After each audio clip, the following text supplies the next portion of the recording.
the harassment though needs to be severe, extreme, multiple cases. The all of which she's trying to put together in her complaint is what could clarify it. It's why she has so many sort of little allegations. I'm guessing, right? Because the Right. broader general allegations together as a whole more effective than any of those allegations singularly. Right.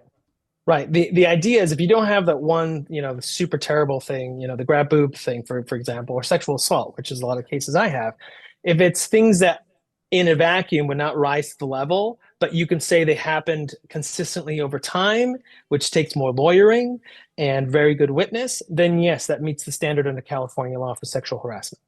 Now, does the fact that the film finished successfully after she brought together her allegations, which she's calling the complaint, but it was really a return to work engagement is what it was, and then everything ceased to be fine, which both Blake and Justin have acknowledged, is that also going to potentially hurt her case? Yes, because it goes to her ability to say she's damaged in any way. She can't, it goes against her ability to do that. After this document was signed, Blake admitted that filming progressed with no issues. And in fact, filming went so well that the poor beleaguered harassment victim did not even utilize the body double she had demanded in the 17 provisions for intimate scenes, even though Justin and Wayfarer had happily acquiesced her request for one. All the intimate scenes and most of the kissing you observe in this movie were filmed after she claimed she was sexually harassed on set. This scene was with her so-called harasser, and she is willfully kissing him and being intimate with him. Do you not realize how disturbing that is? And not even disturbing because she's kissing her harasser, it's disturbing because it's so clear that she wasn't harassed, and this proves it. How many people do you know who were terribly abused and made to feel uncomfortable in a workplace would voluntarily choose not to use a body double that was provided to them to finish filming the intimate scenes with their abuser, and who would willfully film sexual scenes involving tons of kissing mouth to mouth with their sexual abuser? That alone debunks the idea that Blake was ever harassed.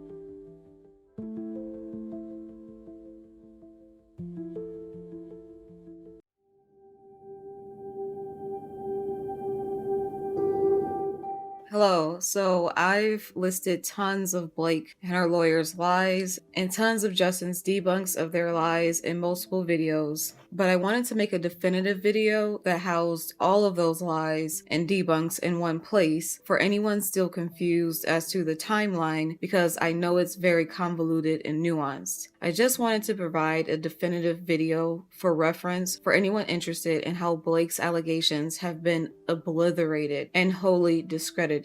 Let's start with a general debunk of her narrative by briefly painting a picture of the true timeline of events. So, according to Blake's own CRD complaint and subsequent lawsuits, the alleged on-set harassment had to take place sometime between early May 2023, when principal photography and filming began, to June 14th, 2023, when Blake left for the writer's strike. Between that time period, she filmed a mere 16 days. The strike, which began in June of 2023, ended in November 2023, but before returning to film, as she was contractually obligated to do, Blake demanded that Justin and Wayfarer Studios sign her duplicitous protections to return to work document, which listed 17 provisions she needed met before she could return to work. Justin eventually agreed because he essentially had no choice, and filming would later resume for phase 2 in January 2024 and end in February 2024. So again, filming had 2 phases, before and after the writer's strike. Phase 1 was between May and June 2023. Phase 2 was between January and February 2024. So all of the harassing incidents supposedly took place within the mere 16 days that Blake filmed during phase 1, and according to her own complaints and lawsuits, no further issues took place in phase 2 from January to February 2024. That is critically important to keep in mind. Also keep in mind this date, May 16th. That is where it really all began. May 16th was when Justin had a meeting with Blake in her trailer and criticized the way she destroyed her wardrobe. And in that meeting, he sought to reclaim control of her wardrobe and the film, essentially, because she had been slowly usurping his role as the director. And the truth is, Blake praised Justin openly and was chummy with him and BFFs with him for many months preceding May 16th, even inviting him to her home to be around her children all the way through until May 16th, where things take a drastic turn between them. Do you really think if Justin was predatory and unable to control himself around her, as far as sexual misconduct is concerned, no incidents would have occurred before filming began? In all the months he was working closely with her and having multiple meetings with her and having multiple text exchanges with her, you really think no incidents would have occurred before then? That he only would have been sexually harassing towards her in the mere 16 days she filmed on set? That is highly unlikely, especially because she's establishing this pattern where he engaged in all of this inappropriate behavior. If that were the case, he would have engaged in it before they ever got on set, in some of those private meetings between them. And she would have taken issue with it and not even done the movie if he truly made her that uncomfortable every time she was around him. But she did film the movie, and she even filmed the movie after she complained about him. And those are details I'll get into a little bit later. But again, she praised him openly and was chummy with him for months, again inviting him to her home to be around her children, even breastfeeding around this man, and having private meetings with him alone at her house, which she requested, not the other way around. And mind you, the issues with sexual harassment that suddenly arose after May 16th, this is after her trying to take control of the film from him from pre-production, and even after her Khaleesi Dragons threat, which happened in April 2023, in pre-production. So, and that dragon threat stemmed from her wanting to rewrite the most pivotal scene in the film and him not wanting to let her. She threatened him after that to intimidate him into giving her full control of this scene. And that established a problematic precedent that Justin went along with for way too long, and she took advantage of him. What's important to note is that her trying to commandeer the film and basically play director predated any alleged instances or voiced allegations of sexual misconduct on set, which means she has a clear ulterior motive for accusing him of sexual harassment that cannot be ignored by the public, by a judge, or a jury. She has a clear motive to tarnish this man in any way she can, because it was always her ulterior motive to gain creative control of this film, and ultimately the sexual harassment allegations became the vehicle through which she did so, and that is undeniable. So those things are not coincidences. One was a vehicle for the other. And even the allegations of sexual misconduct are not as straightforward as the New York Times and Blake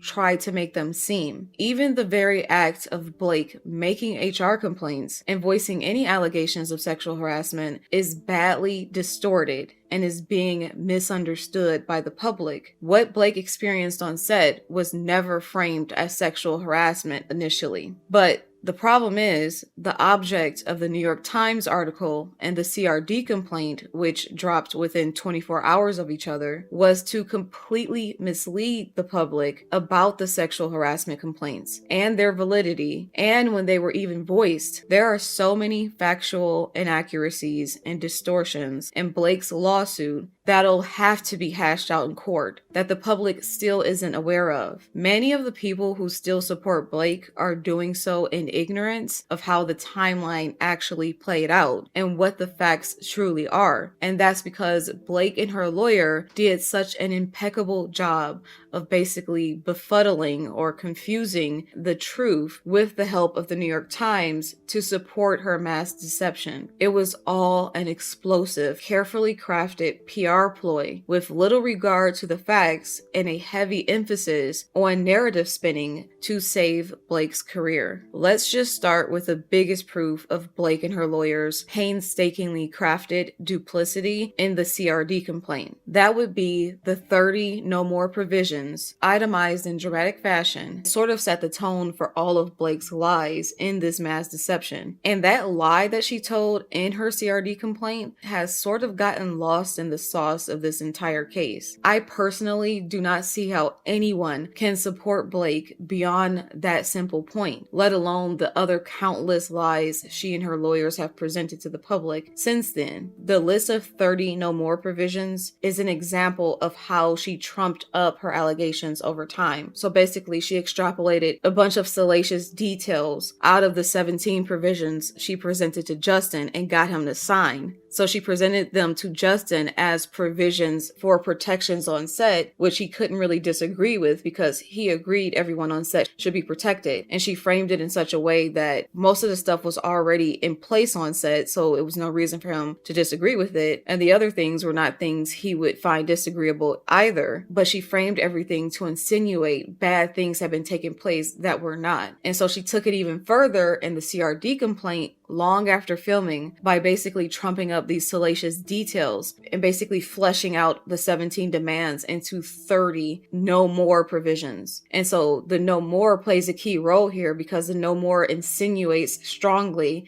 that these things had been taking place in the way that Blake describes them, even though they hadn't. And she was, again, mischaracterizing a lot of what she was listing. Let's be clear.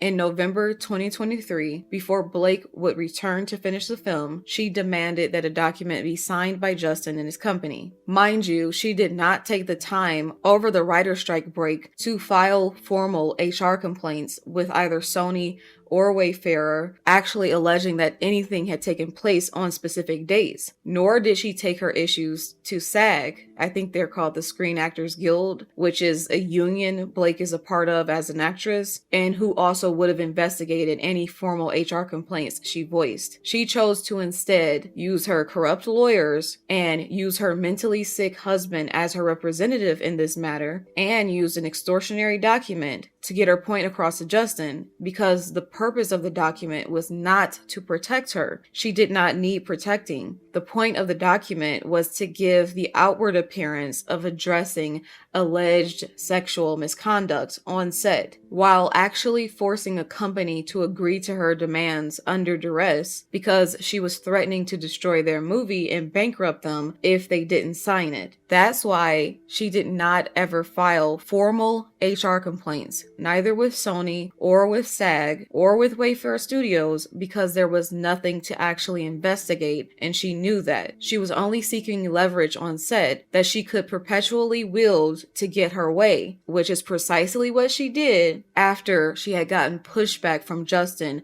about her wardrobe choices, about rewriting scenes, and about getting access to the dailies. That is also why someone who claimed to be so sexually harassed would remain on set and continue filming, because she wasn't actually uncomfortable. She just said that to take over the film. None of the more serious, salacious allegations with the details that she would provide in the CRD complaint were ever presented to Justin, especially not in this document that he signed. But she purposefully distorted that fact to make the public think he signed this list of 30 no more demands, many of which were outright lies, such as saying he discussed his genitals with her. Notice how she never delineated the instance in which this happened. She just tossed it in there in that list of 30 to lend validity to her other bogus, uncontextualize claims and make them sound worse than they actually were. And Blake is so heavily reliant upon her own recollections of these moments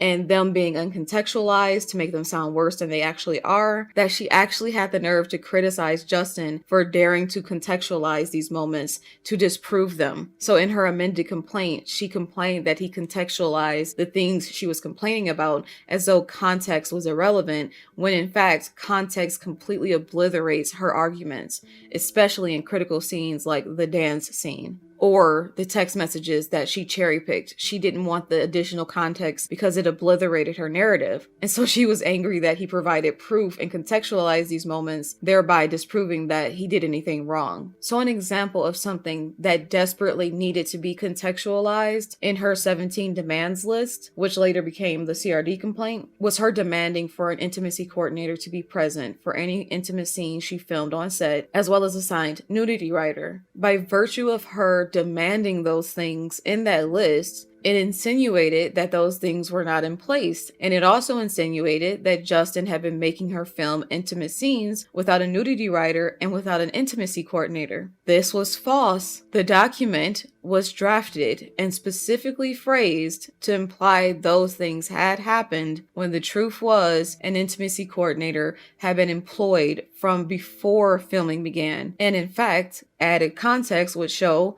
Blake declined to meet with the intimacy coordinator with text message proof. Context would also reveal that there was an intimacy coordinator approved nudity writer provided to Blake before any intimate scenes were filmed, which she refused to sign along with her contract for the entire film, which would later enable her to use her not finishing filming over their heads as a threat to get what she wanted. So Justin and his team were over a barrel because she had not signed her contract, but they had begun filming, which was a big mistake on their part. However, if you're someone who just read the New York Times article or read her CRD complaint, you would never realize how blatantly false those insinuations about the intimacy coordinator and the nudity writer were. You also wouldn't realize from reading the New York Times article or the CRD complaint that Blake increased the number of her allegations and intensified their salaciousness with sordid, fabricated details over time. By reading the CRD complaint and the New York Times article, you were meant to think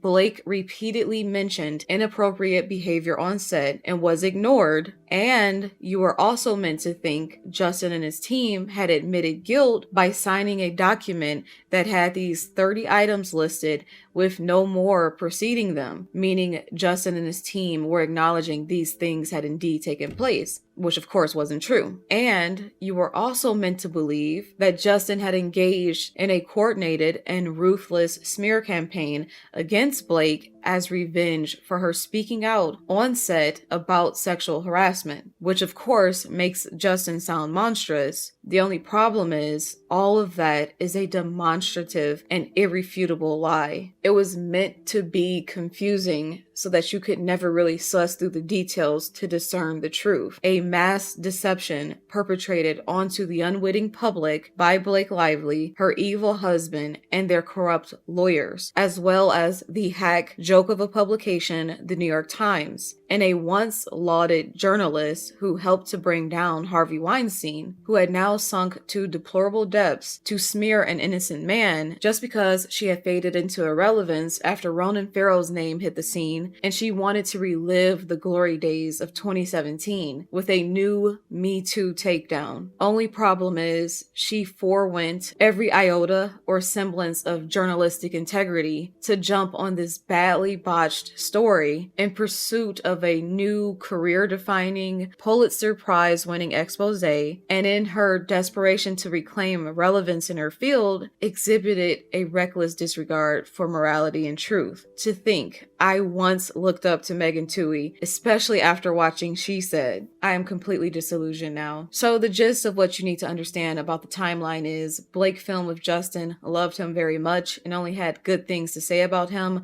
for months as they worked closely together in pre-production. On May 16th, Justin had had enough of Blake's bullshit because, by all accounts, things had gotten pretty bad, and the public and Sony Pictures, the distributor, had weighed in, and Blake's actions were now affecting the public perception of the film. Things changed between Justin and Blake on May 16th because he had a meeting with her in her trailer relaying criticism of her poor wardrobe choices from the public and from Sony, the distributor. Blake's wardrobe was one of the first things she took over on the film and pushed far over budget by hundreds of thousands of dollars and inconvenienced the production in many ways. She also completely disregarded the wardrobe that Justin and his costume department had chosen for the character. So after the public saw photos of Blake, who had not even bothered to read the book, by the way, so after they saw her in her hideous, self-styled wardrobe, they began criticizing her harshly. And to understand why Blake was getting such harsh criticism, which she later blamed on Justin, you need to understand the backstory of how this film came into being and the journey it went on, from Justin first reaching out to Colleen Hoover, the book's author, and then cultivating a loving relationship with her and her fans for many years prior to Blake's involvement. This is important because it would later play a major role in Blake's downfall, and it also completely debunks the idea that Blake's downfall was due to a coordinated smear campaign by Justin and his publicist. In fact,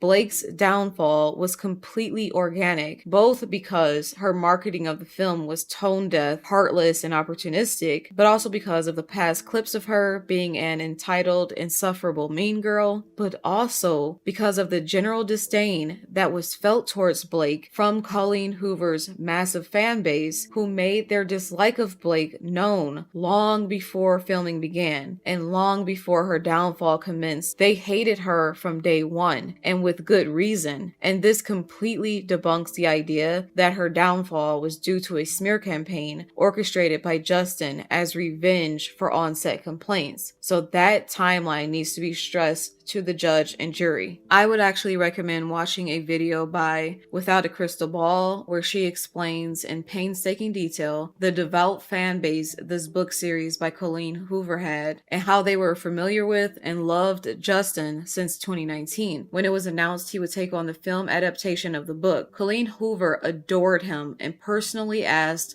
Justin to play Ryle, the lead male character, and she talked up all of his other work to her large following, including his books, and she had a great relationship with him all along, even after the film ended, because you can see her here attending an event with him and linking arms with him. So from 2019 onward, Justin carefully cultivated an authentic relationship with Colleen's audience and was working to bring their favorite characters to life on screen, several years before Blake ever crawled from under her rock to set fire to everything. And he even did this long before Colleen's book went mega viral in Book Talk in 2021. Justin was there and wanting to make this film due to its message about domestic violence and the survivors of this harrowing abuse. Justin, Colleen, and her audience existed in blissful harmony and were all hopeful about the film long before Blake, who knew nothing about Colleen and never read the book, came along. She saw dollar signs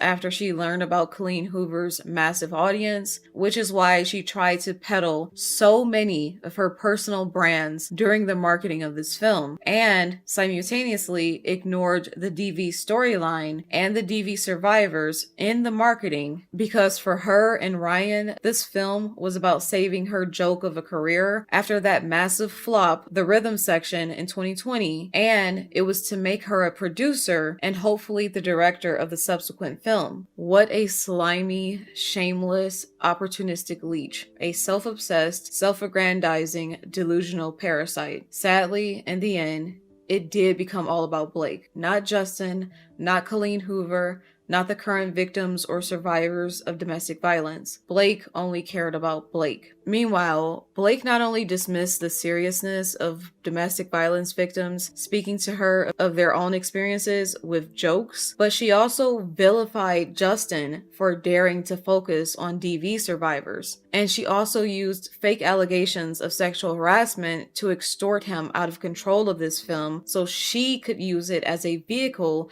for endless self-promotion. So backing up here, when Blake was initially cast, the It Ends With Us / Colleen Hoover fanbase were deeply unhappy because she was flat out too old. They were upset the film would age the character up so much. Lily Bloom in the book was in her early 20s, but Blake was pushing 40. She was also quite visibly postpartum, so she was not looking her best in this film. She looked a lot better during the promo, but during the filming, she didn't look that great. And the choices they made with her hair were equally as terrible. I don't know if this was a wig or not, but it does look like it, and it was not flattering at all. On top of her horribly botched wardrobe, so I could see why they thought she looks very old and weren't feeling it. Justin was also too old, by the way, but he didn't look bad in the film. He just was aged up, and it made sense for his character anyway because he was a neurosurgeon, and you have to go to school for a very long time to become a neurosurgeon. Anyway, the fan base was very protective over this book and this character, and understandably so. Therefore, when they saw Blake for the first time as Lily Bloom and how she had utterly destroyed Lily's aesthetic, they were pissed. So later in the day, on May 16th, after Justin had this meeting with Blake, in which he said he was terrified to speak with her because he didn't want to say the wrong thing, and asked for prayers from Jamie Heath before he spoke with her, later that day, in what I believe was an instant form of revenge, Blake would fabricate her first allegation of sexual misconduct, claiming that Jamie Heath dared to look her in the eye while in a meeting with her in the makeup trailer, which she consented to having with him. So she did consent to having the meeting with him, but he wasn't allowed to make eye contact with her. And when he did, she trumped this up as sexual misconduct. Even though many other people were present, he spoke with her very briefly, and there was no time to sexually harass her. She would later go on over the next few days, which is critical, particularly May 22nd and May 23rd, to create more nonsensical allegations against both men, basically using any moment she could to distort the truth and vilify them in some way. They would later have a meeting with her in very early June, I believe the 1st or 2nd, to address her on-set grievances, which she voiced to Sony over the phone on May 26th. They were addressing them no matter how blown out of proportion and ridiculous they were, and then filming would progress as normal. So fast forward to November 2023, Justin and his team signed the 17 provisions just to get on with filming. Blake now had them all by the balls and was happy to bust them at will because she is a self-professed ball buster. After this document was signed, Blake admitted that filming progressed with no issues. And in fact, filming went so well that the poor beleaguered harassment victim did not even utilize the body double she had demanded in the 17 provisions for intimate scenes, even though Justin and Wayfarer had happily acquiesced her request for one. All the intimate scenes and most of the kissing you observe in this movie were filmed after she claimed she was sexually harassed on set. This scene was with her so-called harasser, and she is willfully kissing him and being intimate with him.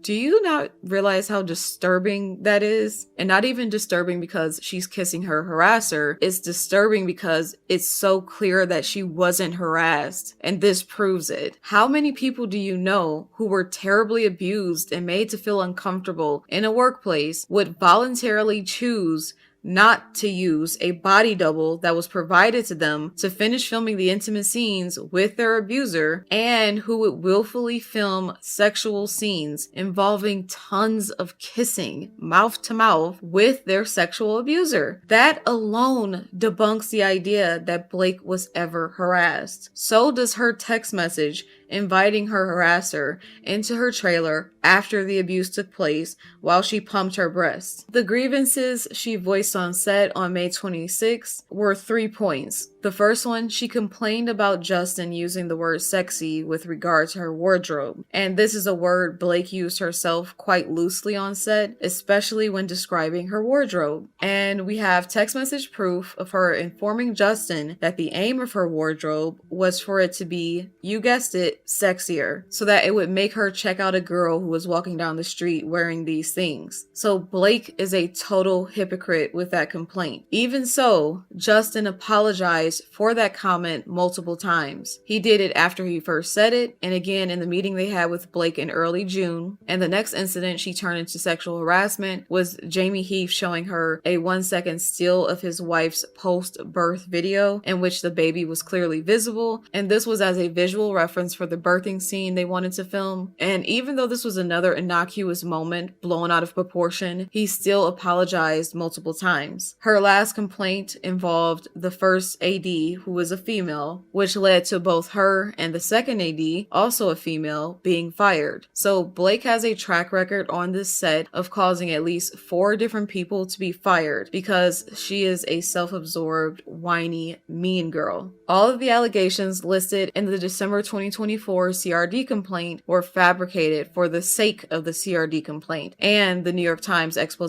So that means Blake's allegations evolved over time and were extremely inflated after filming finished. That is critically important and is another point that destroys her credibility and the validity of her claims. This cannot be denied. She basically tried to make her claims sound more legitimate by fabricating allegations and details retroactively and using their former friendship against him. She colluded with the New York Times to smear him with a lot of allegations he had never even heard before, long after filming ended, as a desperate PR measure to scapegoat him for her public downfall. And she set out to rehabilitate her own reputation by destroying his. And she resorted to the New York Times article and the CRD complaint because she could not get Justin and Wayfair Studios to kowtow to her anymore. She tried to rehabilitate her image earlier in August 2024 with the help of Ryan by drafting this humiliating, self-incriminating statement for Justin and Wayfair Studios to release, and she even threatened to go to the New York Times if they did not release this statement to take the blame for her public downfall, even though one thing had absolutely nothing to do with the other. Nothing that took place on set had anything to do with her public downfall during the promotion. This also shows how she fabricated the smear campaign allegation as a means to frame him for her downfall, because long before he ever hired Crisis PR and long before those text messages were exchanged between his publicists, she was already trying to get him to take the fall for her downfall. And at that time, before she ever had those stolen text messages as ammunition against him, she and Ryan made Justin responsible for her downfall simply by virtue of the fact that he was promoting the movie appropriately in the way he always intended to, by focusing on its central themes of DV and survivors of DV, and that all made Blake look bad by comparison, so they were blaming him for her downfall for that reason. So no matter what, Blake's downfall was going to be Justin's problem and Justin's fault in some way, because she and her husband are psychotic bullies who are a part of some Hollywood mob and some racketeering operation where they bully, extort, and threaten their way through Hollywood with the help of high-profile and influential friends like Taylor Swift and Ari Emanuel from WME. There is nothing Justin could have done or said that would have kept him from being blamed by Blake and Ryan. He was the perfect scapegoat, so she was going to find a way to plant that on him no matter what. And in the end, she found the perfect vehicle with the help of the turbo cunt Stephanie Jones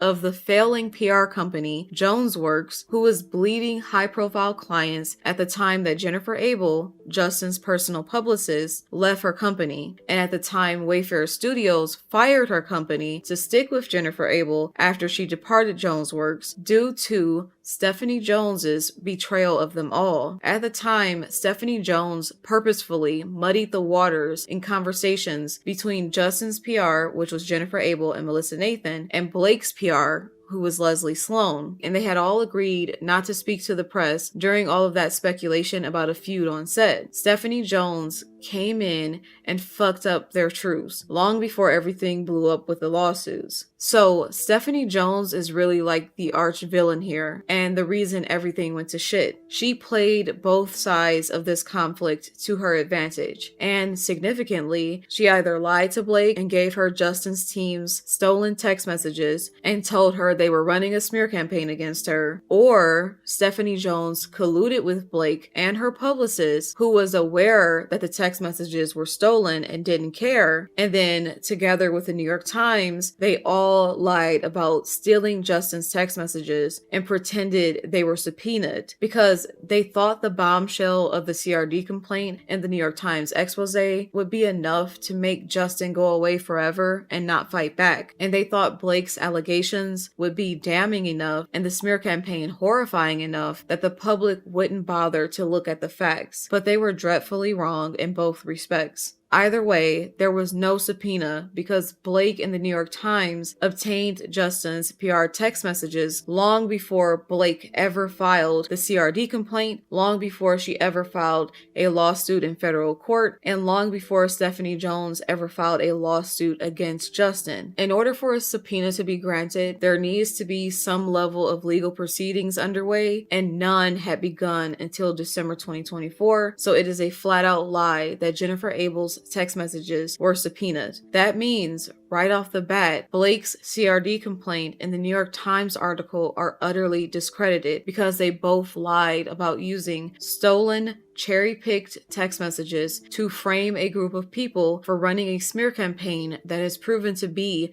non-existent. So it was disappointing hearing that the judge was probably leaning towards dismissing the New York Times defamation lawsuit, not because of the merits in Justin's arguments, but because there is a fair reporting protection in New York, which this might fall under if they're able to basically pull a sleight of hand and basically pawn the whole thing off on Blake and say that they were simply reporting the CRD complaint. And the judge basically alluded to in his decision to stay discovery, meaning he ruled against Justin and in favor of the New York Times to stay discovery based upon the notion that the New York Times argument for dismissal was strong. However, Justin hasn't responded yet, so we don't know how strong their argument is yet. Anyway, the fair reporting might apply if it is the case that the New York Times can prove their reporting was only based on the CRD complaint. However, a lot of people have poked holes in their argument, and they are valid counter arguments. I watched it on the YouTube channel of the two lawyers. They're really great. They've been breaking down this case. I just can't think of their names right now, but I'll put the video here. So they broke it down really well. They commended the New York Times lawyers on how well the motion for dismissal was drafted. However, they also gave counter arguments against their points. And I personally feel like Justin's team would be able to prove that the New York Times was not reporting solely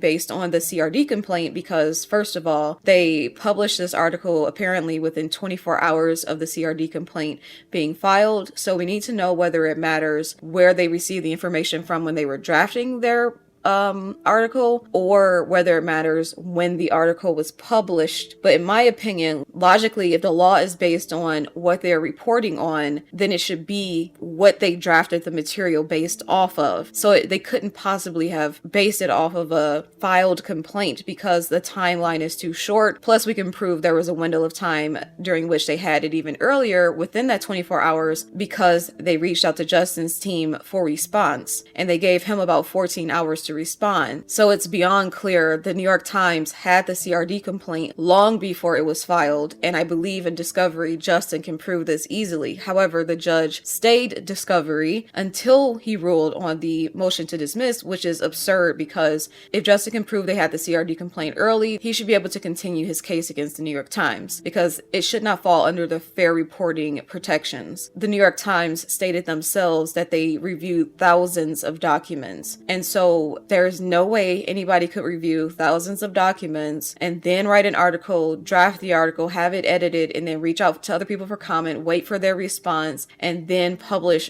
an article in a major publication like the New York Times with a 24-hour turnaround is simply impossible. So that also needs to be taken into consideration. There are so many lies, but the slimiest thing about the New York Times is that they're openly admitting, as I said in one of my earliest videos, that they are not impartial. They are very partial, they're extremely biased, and they're happy to be so. And they're using a legal loophole to get away with defaming a man. They are admitting to doing this. They specifically said in their arguments that they are under no obligation to present both sides of the story, yet they're pretending to be that is fair and balanced in its reporting. And I said in one of my earlier videos, they are laughably politically partisan. So it's just a joke to pretend that mainstream media is objective anymore. So not only do they admit that they don't have to be fair to the other side and that they don't have to present both sides of the argument, they just have to basically stick stick to the reporting in the CRD complaint. But the other problem with that is that they presented a lot of the information Blake gave them as fact. And so there was no fact finding, there was no journalism that took place, yet they are presenting it to the public as though journalism took place, as though they investigated this. And investigating this to a reasonable person would of course involve speaking to the other side, not giving them an impossible deadline overnight to respond, but actually hearing them and hearing their counter arguments before you present this to the public as though it's fair and balanced reporting. So regardless of how the New York Times lawsuit ends up, the fact is they defamed Justin without having all the facts. They were not concerned with the facts. They were not concerned with due process. They were concerned with narrative pushing. And regardless of how the judge rules on this motion to dismiss, we know for a fact the New York Times are full of shit. They're liars. They're biased. They are hacks. And they should not be trusted by anyone anymore. And the only way they can get out of this defamation lawsuit by Justin is literally by using a legal loophole to abuse the system. It's just horrifying. This is the state of journalism in this country.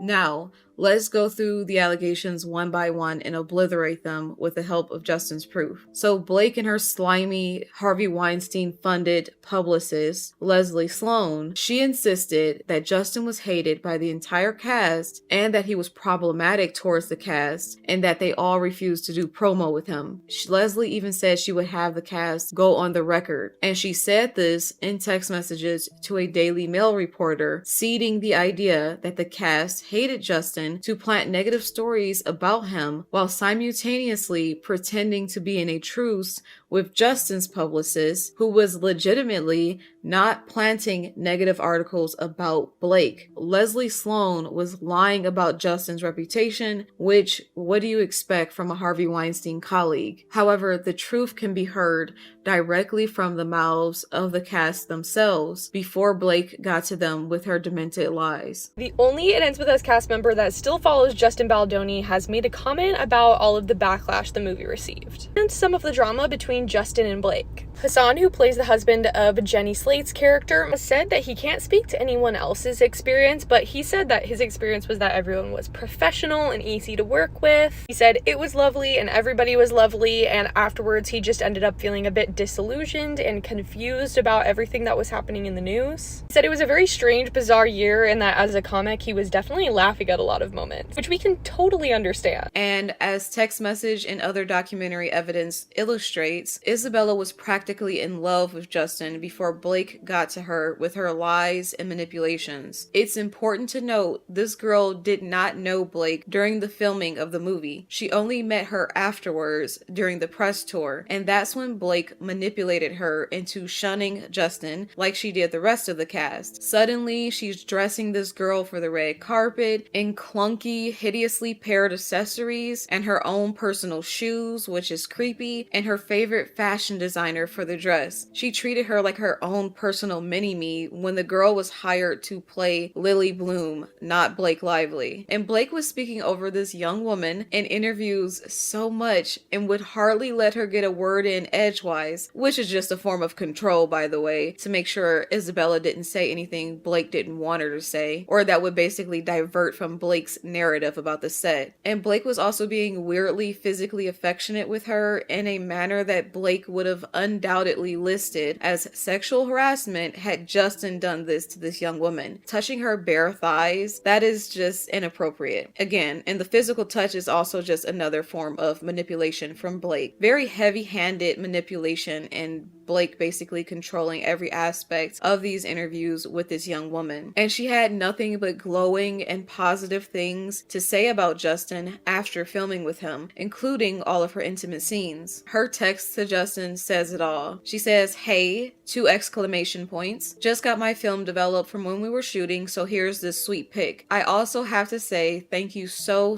much for an incredible experience on my first film. I still can't shake the feeling of it all because it truly was was life-changing for me. You are such a wonderful, smart, and sincere director, and you created such a comfortable, safe space for me to feel like I could fully step into this role. I couldn't have asked for a more welcoming environment. It will stay with me for the rest of my life. See you soon, whether in the fall or later, and hope you're doing well. Smiley face, kisses. That says it all. Utterly contradicts everything Blake is trying to paint about the set culture, and specifically Justin's interactions with this girl when she was filming. Then in an interview around, I believe, June 22nd, 2023, which was before her text, Isabella texts Justin that in July 2023, after she finished filming. So in June 2023, she said this. This is what she said when asked how it was working with Justin. Oh my God, so good. So good. He's been so generous with advice and just overall in the entire process of letting me observe and really take in everything. He's really taken good care of, I mean, everybody, it seems. And I think there's a lot that's going on. And I think he has a really great method of just being able to keep things positive and find ways of uplifting and then going. And then there's also this look at that. And I feel like as an actor who's also first starting, when you're trying to get used to everything, it's really important to have someone go, that's really good. Okay, now let's look at this. And there's no patronizing. There's no, I don't feel not heard. I always feel like I can go up to him and ask for anything. I mean, our first phone call after I first got the job, it was a FaceTime. And the first thing he said to me was like, whatever you need, whenever, call me. I immediately had his number. There was an immediate understanding that literally, whatever, if I needed anything, I knew that I could reach out to him. And that was immediately such a comforting feeling that I wasn't just driving into something and not knowing what was going on. And then she also did a video interview where she discusses working closely for long hours with an intimacy coordinator, something that Blake alluded was not hired until she asked for it, which was a lie. Isabella filmed her intimate scenes before Blake and before the strike break, and there was an intimacy coordinator there the entire time. And here's her discussing that. I mean, we had a phenomenal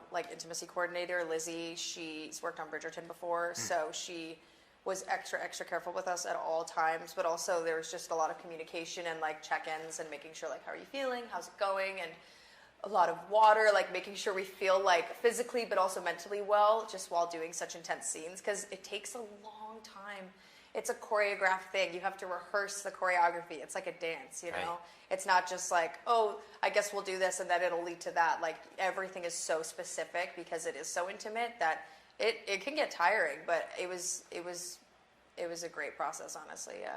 It's such a transformation, and to kind of see myself in that light is super cool. I mean, just everybody was, so cooperative on set, and it was such a comfortable environment that when I see my work, I'm I feel good about it. Yeah, it's a crazy thing to watch, though. I have to kind of be oh my God, is that what I'm seeing right now? Jeez. Yeah, exactly. Yeah. Or your family, watching that with your family. It's yeah, whoa. Thankfully they keep it pretty PG. Yeah, we're high school. Yeah, they don't push it at all. Exactly. Blake also tried to pretend that she didn't have a signed nudity writer because Justin didn't provide one, when in fact Justin and his team provided a nudity writer at the beginning of filming, and Blake refused to sign it along with her contract for being on the movie, period. She was more concerned with her payment being put in escrow than she was actually signing the documents she was required to sign. So the only reason Blake did not have a signed nudity writer by the time the writer strike came along, when she cooked up this ridiculous document, is because she refused to sign it. Plus, she filmed 0 intimate scenes before the strike began, when she was so-called sexually harassed. No intimate scenes with Blake had been filmed, so it's just all a lie and a gross insinuation in those 17 demands. She then tried to make Isabella's scenes for young Lily pursuant to Blake's nudity writer, which was a huge overstep and very wrong, because Isabella had already filmed her intimate scenes pursuant to her own signed nudity writer. So Blake was just overstepping and demanding ridiculous things. And here's what the actor who played young Atlas had to say about Justin before Blake's lies. I love his energy, man. He brings so much passion and he cares so much about it that you can't help but feed off of that. And even through all the turbulence turbulence of these scenes that we're doing. It's just that energy and that passion that's really driving everything. And also, he's very creatively open. If things aren't feeling right or we need to change little things, super flexible, which really makes all the actors more comfortable together, I think. It's also just hilarious to me the way Ryan and Blake were so obviously doing all they could to buy these people's loyalty, like telling Isabella that she was cast by Taylor Swift, which was a lie. So we did a TikTok search. We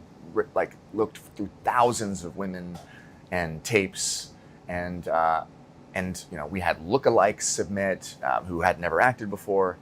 And then I found Isabella. Our wonderful casting director sent me her tape. And if you look at her at the right angle, it's a spitting image. More than just the resemblance, she is a phenomenal actress. And this was her first film. She told me Taylor Swift helped her get the role, like signed off on her audition tape. I had brought in, I was casting, and I had actually brought in and showed her casting tape to Blake and Taylor, and they were both like, yes, her.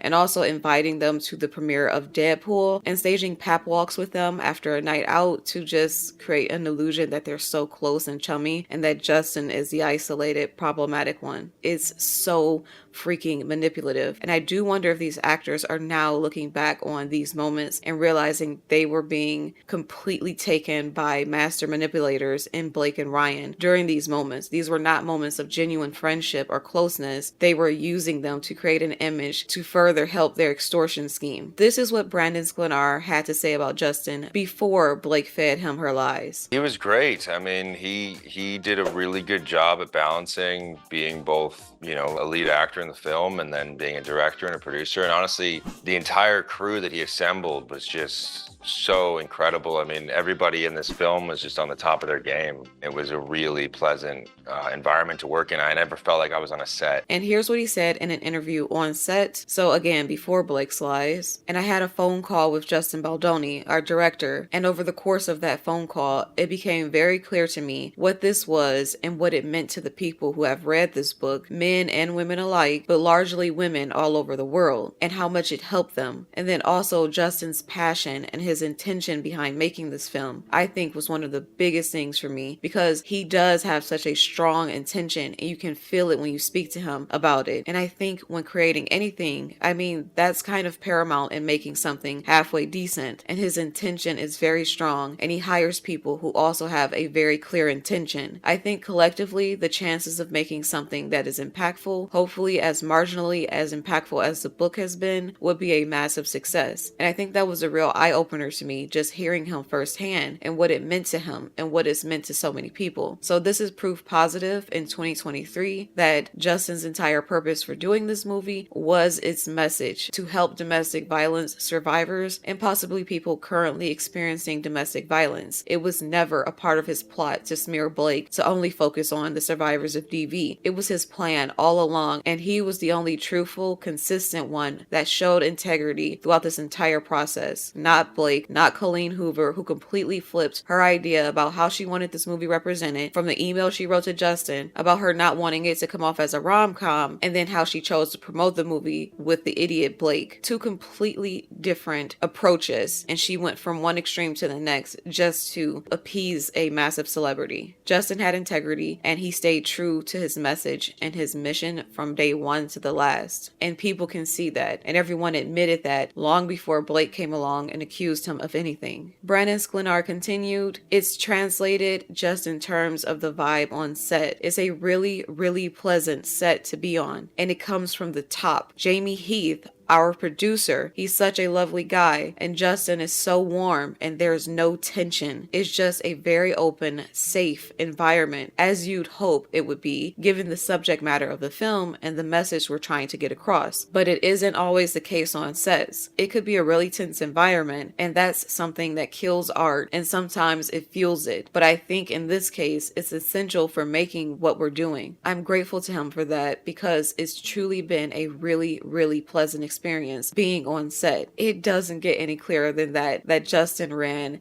a top-notch, very safe set and made everyone feel welcome and comfortable on set. And then he says of Jamie and then the producers, both have been great. I mean, like I said earlier, it's been a really truly positive work environment, just really kind people. And I think it just comes from the top. I mean, we've had some bumps along the way, as you do in films, and scheduling things and unexpected shifts and location changes and schedules, and everyone just, I've yet to see someone throwing a clipboard and yelling or anything. The next lie that Blake and her loser publicist seeded to the media is that there were multiple HR complaints filed against Justin on set. We know they are responsible for this because this is the very thing Blake is claiming in her CRD complaint and subsequent lawsuits, despite this being a demonstrative, slanderous lie. Sony has confirmed 0 HR complaints were filed against Justin. Justin also confirmed this. So did the crisis PR manager, Melissa Nathan. So anytime you hear Blake say multiple HR complaints were filed, this is a proven lie. It is also logically debunked through other means outside of Sony's statement to Variety, mainly through Blake's many contradictions and outrageous lies. Just listen to her own words. Despite her claiming in her CRD complaint that other people lodged HR complaints against Justin, in the very same breath, she said that she was told by Sony that she could not file HR complaints with them. And then in the next breath, she said she wasn't aware if there was a means through which she could file HR complaints with Wayfair Studios. And then in the same breath, she said it didn't matter anyway because Justin and Jamie would not have investigated themselves. So she is purposefully confusing everything because she is lying about the HR complaints. The truth is that Sony told Justin Blake voiced grievances to them. The 3 points we went over earlier about the sexy comment, the birthing video, and firing the 2 ADs. But she also said in that same phone call, she did not want to file anything formal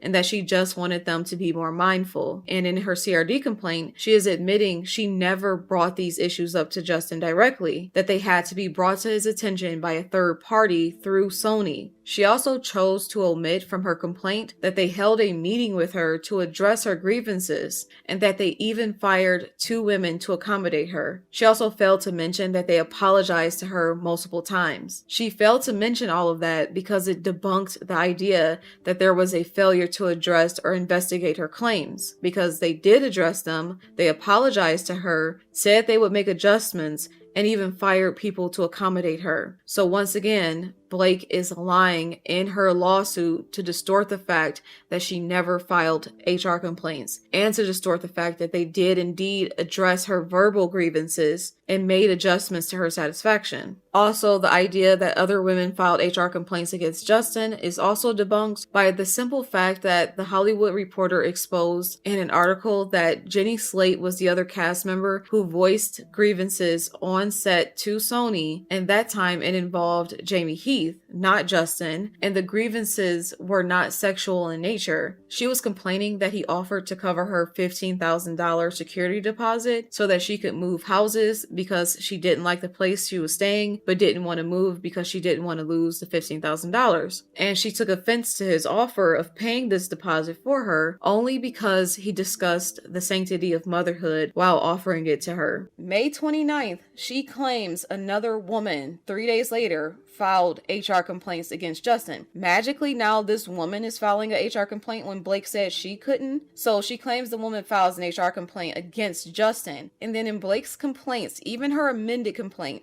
she kept this blatant lie in. She says this woman filed a complaint against Justin and doesn't want to come forward. You can see why she doesn't want to come forward. But that Justin acknowledged her issues in writing and he said adjustments would be made. What do you know? In Justin's timeline where he provides proof of everything that took place, he listed a text message in that was addressed to Blake. And in that text message, he said, I acknowledge your grievances, the ones they discussed in the meeting. And he said adjustments will be made. And it was addressed to Blake, not anyone else. So, like we've been suspecting, Blake probably has a personality disorder, but she's also trying to project herself into multiple different different people to make it seem like so many people on set had issues with this man. When in reality, the Hollywood Reporter revealed, and this is why Blake was so pissed off with that article, by the way, because it blew a hole in her vague little narrative that multiple people were complaining about Justin on set. It also reeks of collusion, by the way, that on May 26th, Blake voiced her verbal grievances to Sony, which Justin did address, and then 3 days later, on May 29th, another woman, likely Jenny Slate, made verbal grievances to Sony as well. That reeks of collusion. It also reeks of Blake coaching other women on set to make complaints to legitimize her own baseless claims. Then we have Blake's complaints about the birthing scene,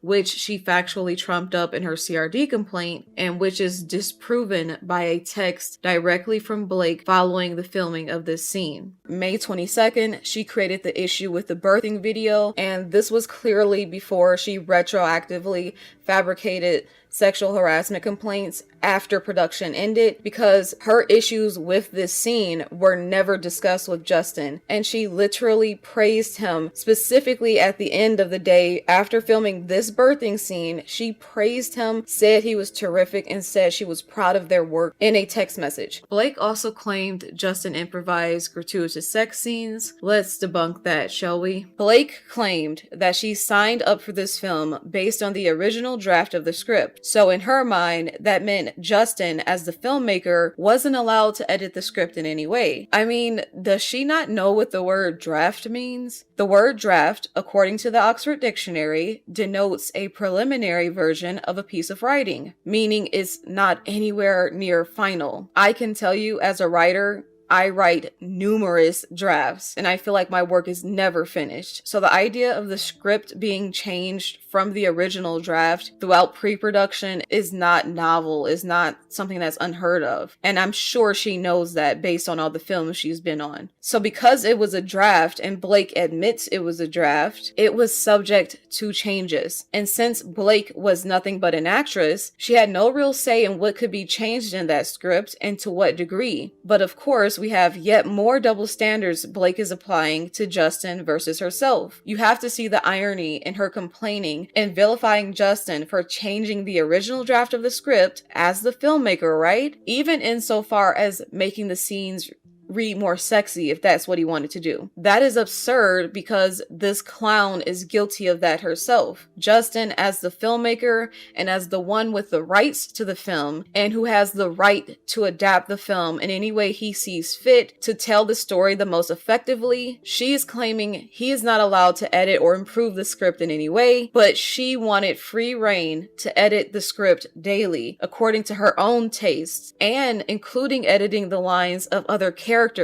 And she asked from the beginning in pre-production if she could rewrite the most pivotal scene of the movie, the meet cute, the rooftop scene. And when Justin didn't want to give her way on this, she threatened him with the weight of Taylor Swift and Ryan Reynolds' influence in Hollywood. And according to Blake, she made the scene more flirty and yummy, and she even put in a disgusting sexual innuendo in that text that said something like "never with teeth" or some shit, basically kind of alluding to a blowjob, I guess. The point here is that Justin said he purposefully left the sex scenes out of the script, or more likely, the details of the sex scenes out of the script, so that he could work on them with Blake and the intimacy coordinator together to achieve the female gaze in those scenes, as opposed to the typical, more licentious male gaze that Hollywood is infamous for. And not only is that noble of him, but it's just backed up by everything he does, everything he preaches, and who he is. And because he is without doubt the more credible person here, I believe the sex scenes were probably put in a more generic or superficial way that was meant to be expounded upon as they collaborated on those scenes. And so Blake is crying about him adding the details to those scenes with the help of the intimacy coordinator, who she refused to meet with. So the most fucked up part about this is that Blake is not only mocking Justin for constantly being a vocal feminist, and she and her lawyers even specifically mocks him for wanting to achieve the female gaze, but she also refused to meet with the intimacy coordinator before filming began, when he wanted to draft those intimate scenes with her input and the input of the intimacy coordinator. In her amended lawsuit, She defends herself, refusing to meet with the intimacy coordinator by saying no intimate scenes were coming up and it wasn't pertinent and that she could meet with her later. That's idiotic, since this is pre-production and the meeting would have been necessary to prepare for those very scenes, so this miscommunication could have been avoided. She is admitting in her own lawsuit that she threw a wrench in Justin's plan to meet mutually with her and the intimacy coordinator to draft those very scenes. And this is why she had no clue that it was the intimacy coordinator who suggested the details of those scenes. Nevertheless, Justin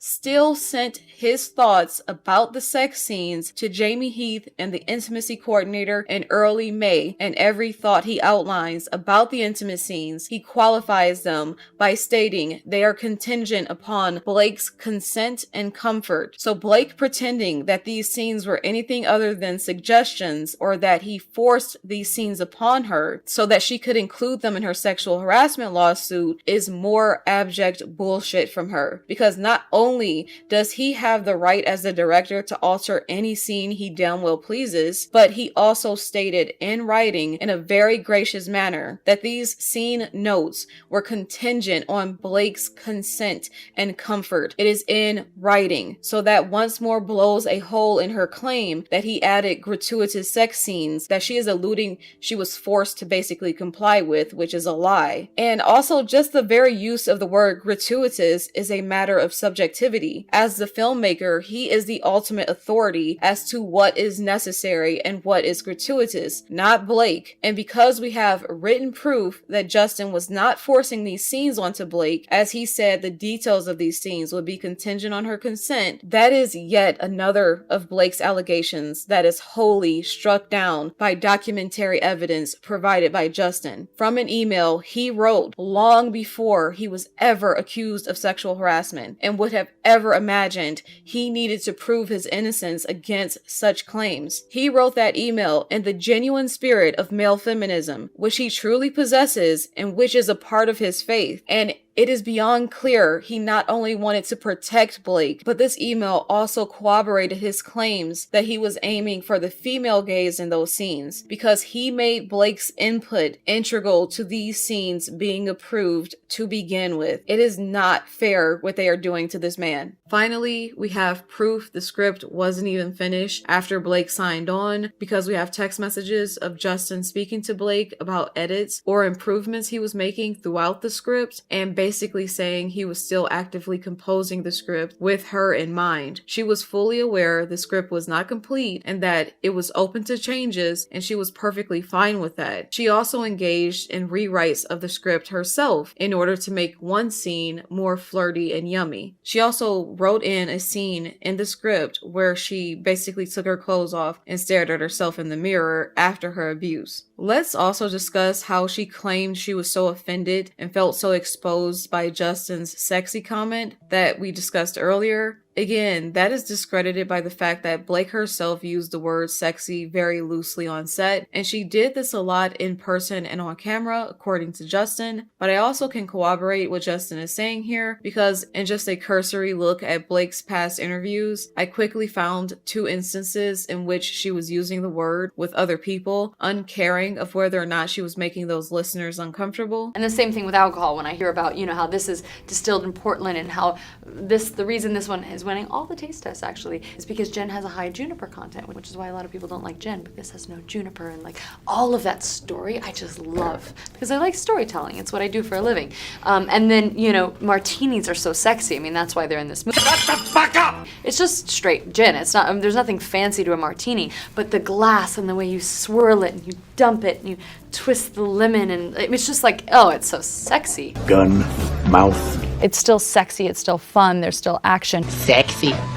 Not only did she set the precedent for this language being used to describe her character's wardrobe, but we have text message and video proof of her doing so. 2 occasions in which she referred to items of her character's wardrobe as sexy, and in the text she expressed that it was the aim of her wardrobe choices for them to be sexier. So that complaint she made on set doesn't hold weight. And just a side note here, we also have proof of Justin Justin literally adopting Blake's language, which we were all suspecting anyway in multiple instances, like when he used the word sexy to describe her wardrobe. We knew he was adopting her language because she had previously referred to her wardrobe as sexy multiple times. So we have this text where he thanks Blake flat out for giving him his new favorite word, that word being sparkly. So when Justin told her it was sexy regarding the onesie she was wearing, which he was trying to capture in the scene where the entire cast were wearing onesies, he was saying it in a reassuring manner to make her remove the large overcoat she was wearing that was covering the onesie meant to be captured in the scene. Suddenly, pious little Blake's delicate sensibilities are offended by the word sexy when she spent all day every day saying the word sexy to other people to describe everything. And she even said the stated goal of her wardrobe was for it to be sexy. So now it's not okay for him to give feedback that her wardrobe is sexy? How is that fair? That is a complete double standard. And it's also quite sexist for her to demonize Justin for using it in the same manner she did just because he's a male. The thing that makes this particular allegation so laughable is that Blake keeps trying to make it out that these men were hitting on her at every opportunity and ogling her, and that simply couldn't be further from the truth. Seconds after Justin told Blake her onesie was sexy to get her to show it off on camera for the scene, he then motioned that she had something stuck in her teeth and then called for somebody to get her a toothpick. So yeah, he was totally ogling her and sexually harassing her in that moment. And speaking of that overcoat she was wearing in that scene that Justin wanted her to remove so her onesie could be caught on film, this scene was filmed that same day. It is a scene of them kissing. You'll notice that in her lawsuit, Blake claimed Justin improvised kisses, even though they only filmed 2 kiss scenes during the time frame she claimed he was being inappropriate. But Justin argued that, in fact, Blake was the one improvising kisses, and that during multiple takes, she varied the amount of times she kisses him. Also, in this footage taken by paparazzi on set the same day the bar scene was filmed, because you can see they're wearing the same onesies and Blake is wearing the same overcoat, look at how she is kissing the man who had just made her feel vulnerable and exposed by telling her her onesie was sexy. And what is that you see? That is video footage of Blake biting and sucking on Justin's lip, the same way she accused him of doing. Notice her go in, grab a hold of his lip with her teeth, and then slowly let it slide from between her teeth. And notice how Justin's lip is extended before popping back into place. Yeah, what a massive freaking hypocrite she is. And that is the case throughout all of her claims. She is accusing him of things she is guilty of herself, like her accusing him of rewriting scenes from the original draft of the script to improve it. Meanwhile, one of the first things she did when she signed on to the film production was ask Justin to rewrite the most pivotal scene of the entire movie to make it more flirty and yummy. Also, more hypocrisy is her accusing him of being sexually inappropriate while acting out scripted scenes in which they were supposed to be behaving romantic, and he's just doing his job trying to sell the scene. And also Blake listing as a demand no more touching of Blake or her employees by Baldoni, although she never cited a specific example of this or provided any proof, and Justin said it flat out never happened. Meanwhile, Blake is caught on film engaging in tons of inappropriate, non-consensual touching with the female cast members and the book's author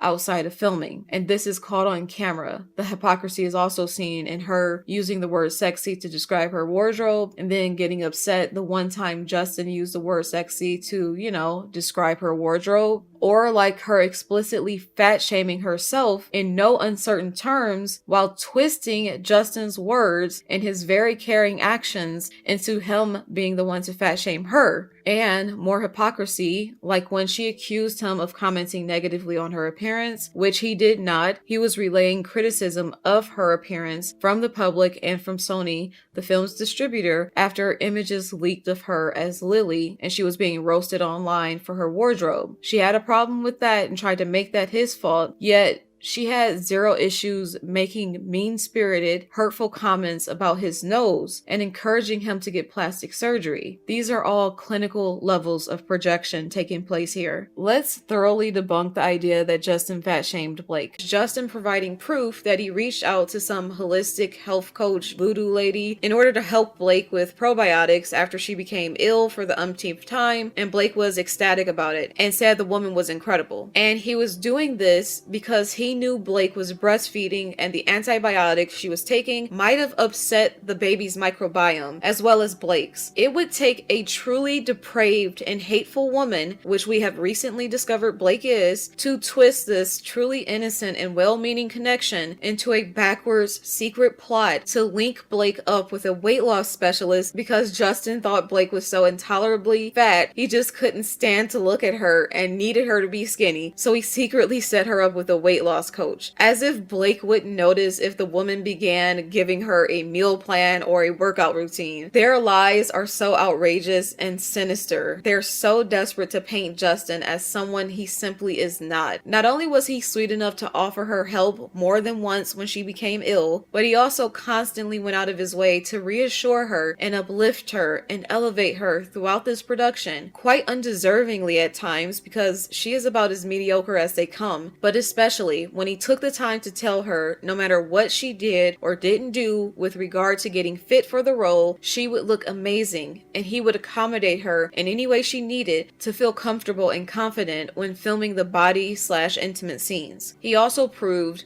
that there was indeed a scene in the script where he was required to lift Blake and informed us there was footage of him practicing the lift with a stunt double. Also, I added a clip in one of my earlier videos where he did indeed lift Blake onto a counter in the movie, and all of these things would have an effect on his back injury, so I could see why he was trying to take precautions to avoid exacerbating that injury, for which he would actually later be hospitalized after filming completed. But of course, Blake used this incident of him inquiring about her weight for logistical and safety reasons as a pretext to accuse him of fat shaming her, thereby getting in her first fake violation of harassment on set. Which again, even if he did fat shame her, which he clearly didn't, this is yet another thing that Blake is guilty of herself, and I don't see anybody mentioning this. She was fat shaming herself in a long text message to Justin discussing her insecurities about her postpartum body and how she needed and felt obligated to get in shape for the movie, actually fat shaming herself in jokes about her own weight, while Justin merely made inquiries for logistical and safety reasons about a lift scene. And let's revisit the lies she told about the dance scene as well.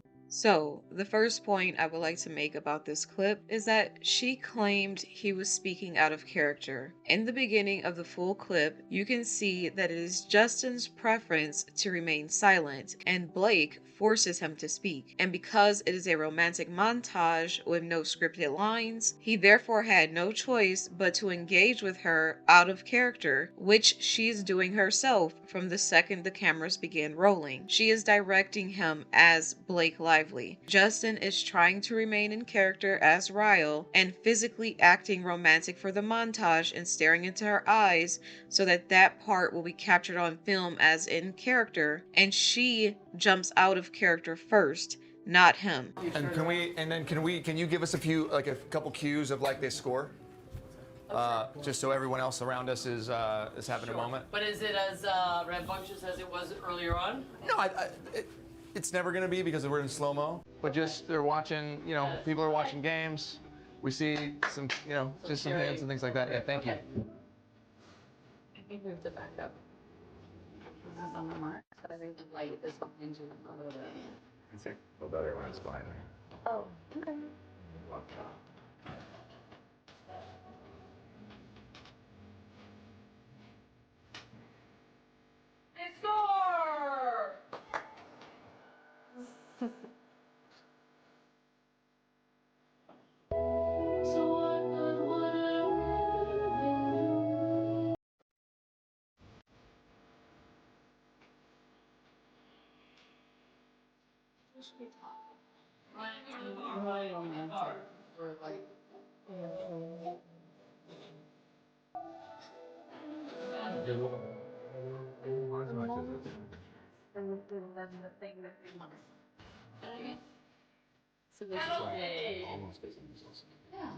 So this could be seen as entrapment, her demanding that he speak to her, it would have to be out of character, then trying to demonize him for doing as she demanded, which forced him to blur the lines between him speaking as Justin Baldoni, the director, to Blake, but then physically trying to act like Ryle during this incredibly awkward scene so that they could capture the correct visuals. He is trying to toggle both because Blake demanded it. Otherwise, he was happy to remain silent and stare into her eyes, which is the discussion they are having at the beginning of the clip. Next point, she lied and said that he said it smells so good, unprompted, and in an inappropriate way that was not in character. Here's the problem with that. She utterly ignores the fact that he only said it smells good, which is a huge difference from saying something smells so good. And this was said in response to a conversation being had out of character by the both of them, in which she mentions her spray tan might possibly be getting on him. And so he just reassures her rather flippantly and innocuously, it smells good. Like, don't worry, it doesn't smell bad. What this scene is evidence of is a power struggle between the two that existed from day one due to Blake overstepping as an actor and trying to direct the director, which we have proof of on film multiple times, and then getting pissy with him when he didn't yield to her every demand. That is creative differences at play. That's how this scene starts off. She tells him he needs to move back to get to his mark because of the light, and he tells her no, basically. He says, I want the light behind me. Let me move the back up. I'm not on the mark, so I think the light is behind you. It's a little better when it's behind me. Oh, okay. And from there, you can see her being reluctant to film with him and being a little snippy at times as she continues to direct him. And what it also shows is how manipulating Blake's complaint was and how drastically she took innocuous moments out of context to make them seem more licentious and to vilify him as an abuser, which she would later call him through her lawyers. Whereas in the clip, Justin exhibits the utmost professionalism and respect, hopping in and out of character as the director and as Ryle, and speaking because Blake demanded that they speak in the scene, and then also stopping at times to give direction. He suggests that they do almost kisses or near kisses because they tend to work too as far as like setting the tone romantically, and she agrees.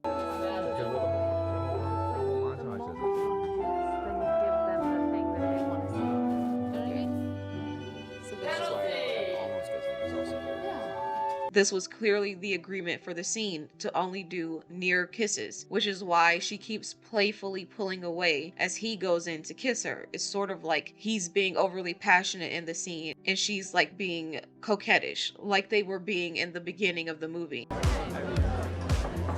didn't like the flowers? Stop flirting with me. Light me a scotch, please.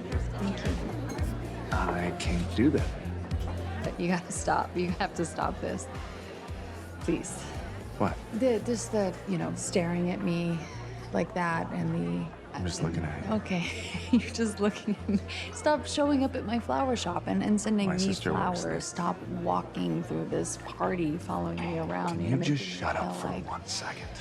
That's the nature of their character's relationship. He is chasing her and she keeps pushing him off in any way she can. And he is even informing her in this scene when he would come near her mouth for a near kiss so that they could get it on film. So it's not like he's just being perverted and keeps trying to kiss her. He's trying to capture these near kisses on film. And then let's just do one almost like super close. Yeah. Can you guys frame up on the Sebastian on you? Yeah. We'll just do like our lips are right next to each other. Yeah, gotcha. But I think you should start talking. Okay. Do you know what I mean? Yeah. Yeah. Okay, ready? Still rolling. Keep restraint. Yeah. Four. Just do a little bit of restraint. Ryan, come on back.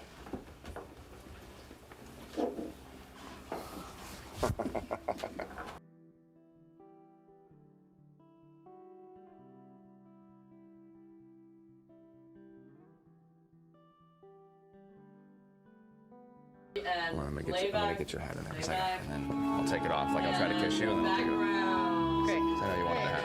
Yeah, you know I like my hats. They score. As long as there are stars above you. Yo.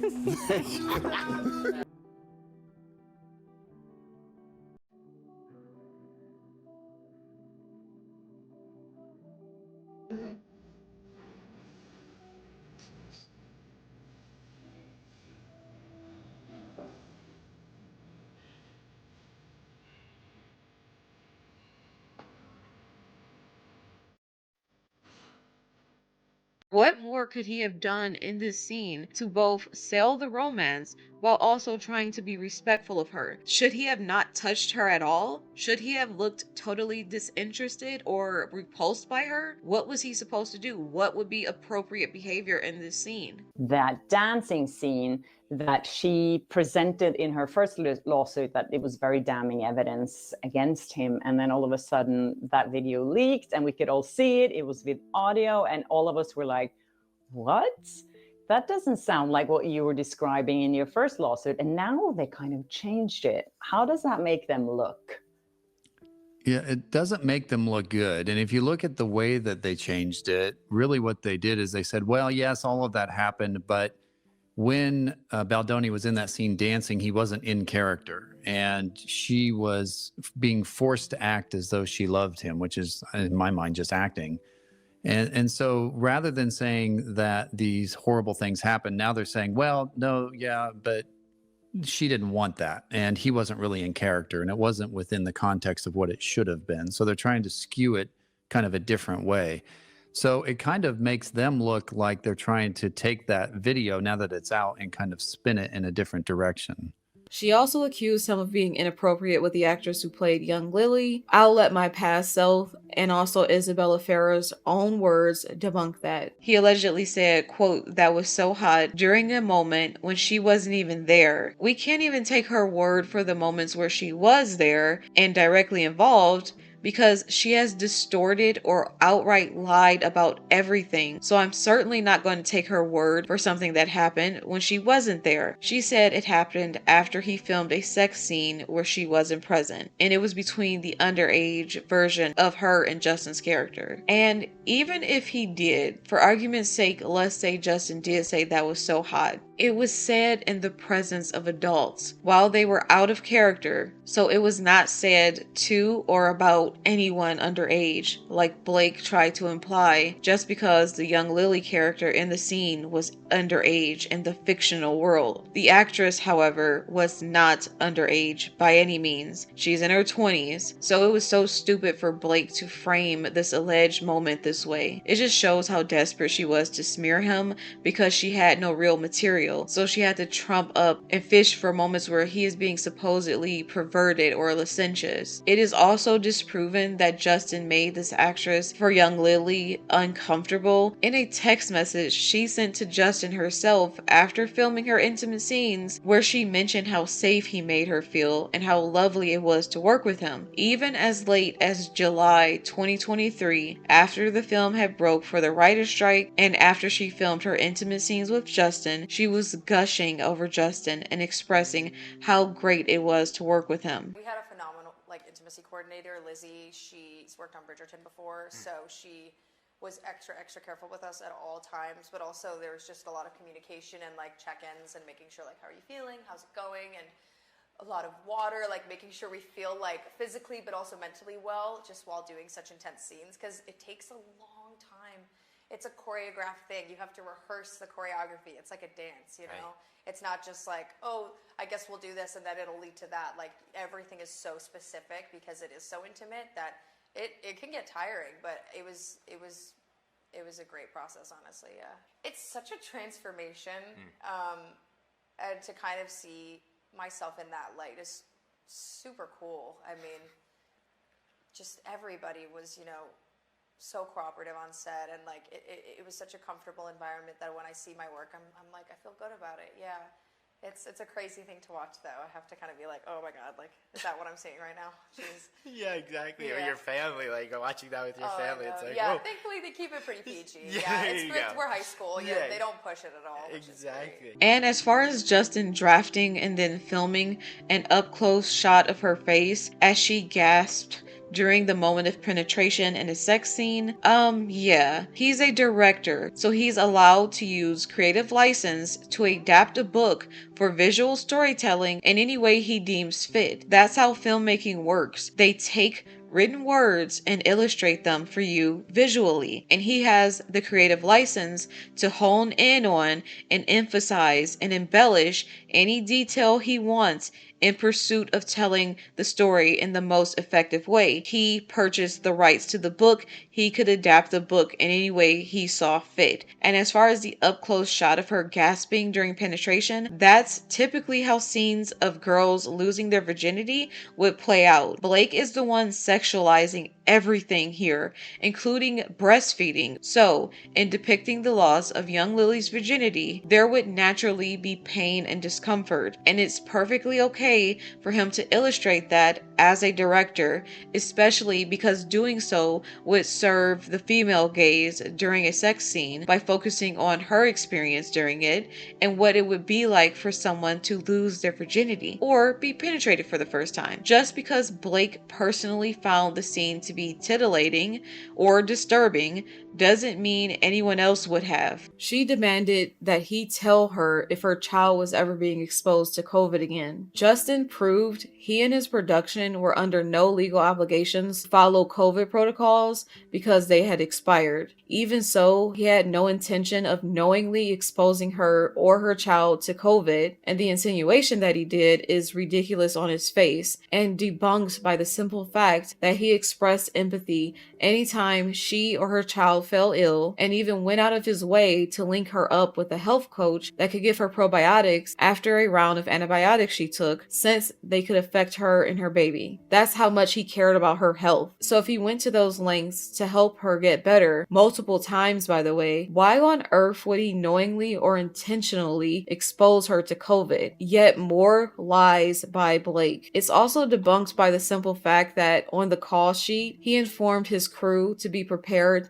to wear masks around the newborns. So that means he was taking certain COVID precautions even though he was not legally obligated to. She demanded that he not ask her to cross any more picket lines. Meanwhile, Justin proved that according to SAG, Blake was contractually obligated to continue filming during strikes and during picketing, and that she had no right to inhibit filming of a production for this reason. So she was also in the wrong in overstepping there. She then demanded that he not speak to her about religion or his ability to speak with the dead again, although that was not delineated in any specific example by her. And also, it's just another one of those examples where you can tell she was retroactively weaponizing their entire friendship against him. So things he said off the cuff or in confidence and in conversations where they were exchanging information mutually, she later weaponized it against him. She also accused him of discussing orgasms with his wife as if it was unprompted and unsolicited, when really this was a topic they discussed mutually in a harmless way while crafting the sex scenes for the movie, after Blake said she would be mortified if she finished but her partner didn't. She also accuses Justin of saying he didn't always ask for consent when dealing with his ex-girlfriends, meaning again she was retroactively weaponizing their friendship and things he told her in confidence in private conversations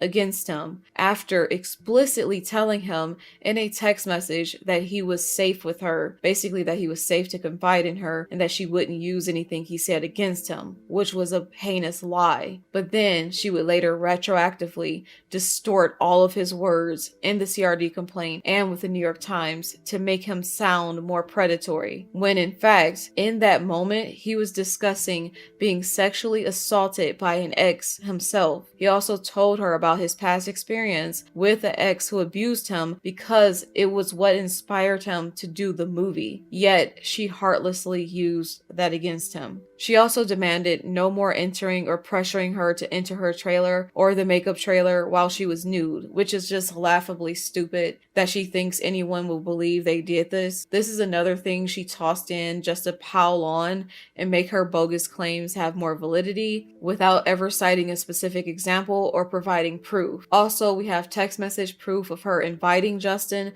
into her trailer while she pumped her breast, and Justin says she often conducted meetings with him and the production team while she was breastfeeding. She also accused him of having non-essential crew present and not having a closed set during nude scenes. The problem with that is that this accusation was lobbed before the strike breaks in phase 1 of filming, but no intimate scenes between Justin and Blake had been filmed yet, including no nude scenes of Blake at her request. There is a text message of her asking Justin to reschedule body scenes till later in filming because she wanted to get in shape for them. He acquiesced her, and as a result, no intimate scenes were filmed between them before the strikes. All nude and intimate scenes of Blake came later in phase 2 of filming when she said no issues arose, and so much so that she filmed intimate scenes with her harasser and did not use the body double she requested for those scenes that they granted her, and that's because she clearly was not actually being harassed. She just wanted to have that demand on paper to make Justin look bad as leverage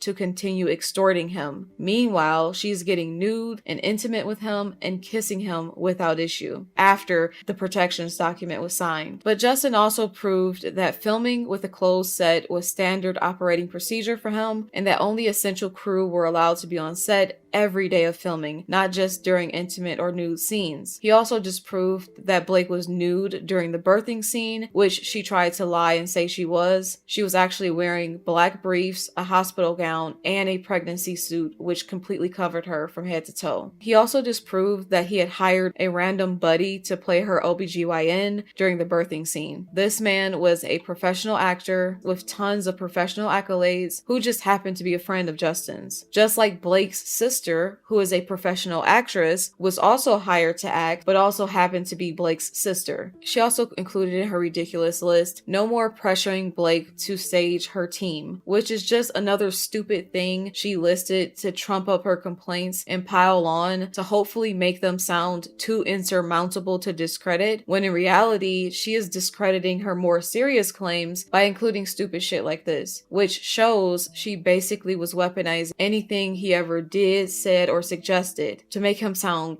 crazy, basically. Suggesting that she sage her trailer or her employees is not offensive in any way. It also wasn't proven, but even if it was, it's not sexual harassment. It's like a spiritual cleansing, and it's to be helpful. So why is this listed here other than to pile on in a ridiculous way? No more private, multi-hour meetings in Blake's trailer without an outside party to monitor. Do you realize how moronic it was for her to list this? First of all, because they had multiple private meetings at her request, including to discuss sex scenes. She refused to meet with the intimacy coordinator, then made him meet with her alone at her penthouse to discuss sex scenes, which is highly inappropriate. We also have text message proof of her inviting him to her trailer after this meeting on May 16th took place. Do you realize how significant that is? She invited him to her trailer while she pumped her breast. This was after this meeting where she claimed she now needed a monitor present because he cried in her trailer. So it's okay for her to call private meetings, but he is being vilified for meeting with her in her trailer about her wardrobe and for tearing up during that meeting because she was gaslighting and manipulating him so badly. And we have proof that beforehand that he was terrified to meet with her and not the other way around. Notice how she keeps trying to make herself out to be the powerless victim here, when in reality, Justin had been displaying the quintessential behavior of a person who had been victimized by an abusive bully. The role reversal she did between her and Justin as far as abuser and victim was so crazily transparent. She also accused him of speaking to her about his former porn addiction as though it was an unprompted, unsolicited comment, when really this is yet another aspect of their friendship, which she mutually participated in. And in that moment, he was responding to a comment she made about the sex scenes in the film, in which she stated she didn't want them to look like porn, and he agreed agreed. She also said she had never seen porn in her life, to which Justin was shocked and began to discuss how porn addiction among men is a societal ill of which he had suffered from, and we all know, of course, that this is a societal ill among men. And he discussed his overcoming a porn addiction when he was younger in pursuit to be a better non-toxic male and be better to women, which we all know is a part of Justin's personal growth story and is something he has openly spoken about in his 2 books and in a TED talk he did very publicly, all of which Blake has tried to use against him in this case. Justin has been completely open about who he is and the principles he stands on. So to take his past endeavors to improve himself and his endeavors to encourage other men to improve themselves and use them against him to support her outright lies and bogus allegations of sexual harassment is so low and vile. Blake and her team are so dishonest and so low IQ. They think they're making good arguments by pulling tons of quotes and clips of Justin being a good person and pretending that simply juxtaposing them with her fake allegations makes him seem hypocritical, when in reality, it's only making her seem deliriously stupid and completely invalidating her claims, because it is highly unlikely that a man who has exhibited this level of self-awareness and who is this self-actualized and woke and who has engaged in such deep introspection, even to the extent of authoring books and doing TED Talks and podcasts about the matter, would actually sexually harass her in the ludicrous, outrageous ways that she claims. The more she pulls quotes from his past and pastes them throughout her lawsuit, the more unlikely her claims about how predatory and intimidating and vicious he was sounds to the public, which is why she has completely lost the public's favor and sympathy, especially when you couple it with the fact that she's trying to make herself out to sound so helpless, yet in reality, she factually hijacked his film. She factually threatened him, his company, and the distributor Sony Pictures to get her way multiple times with text message proof. And she factually threw around the names of her influential friends to add weight to her threats, and even got him fired from his talent agency. And she factually took over the edit of the film in the end and had her edit featured in theaters with more threats. And she factually fired at least 4 people on set and was factually directing him in every scene, and this is seen on lots of video footage from set. She also factually marginalized him as the director and lead actor from the rest of the cast during the promo, and she factually removed his name, his face, and his film by credit from the poster of the film, and she factually banished him to the basement with his family and friends during his own premiere, and she factually extorted a letter of support from his company to get her a PGA producer credit in the end. There is an extensive paper trail and proof of everything Blake did to abuse this man, not the other way around, and it cannot be denied, which is why this case cannot go to court. Blake and Ryan cannot win this if all of these lies and facts are spelled out for a jury. That's why the public is overwhelmingly on Justin's side, not because they're misogynistic and want to hate women, but because the objective truth and evidence is on his side. That is irrefutable. Blake and Ryan are so utterly delusional at this point that they don't even see how the facts simply do not support the narrative they've been trying to tell. But a sober jury and hopefully an impartial judge should have zero issue seeing who the problem was on this set all along. The evidence is as clear as day.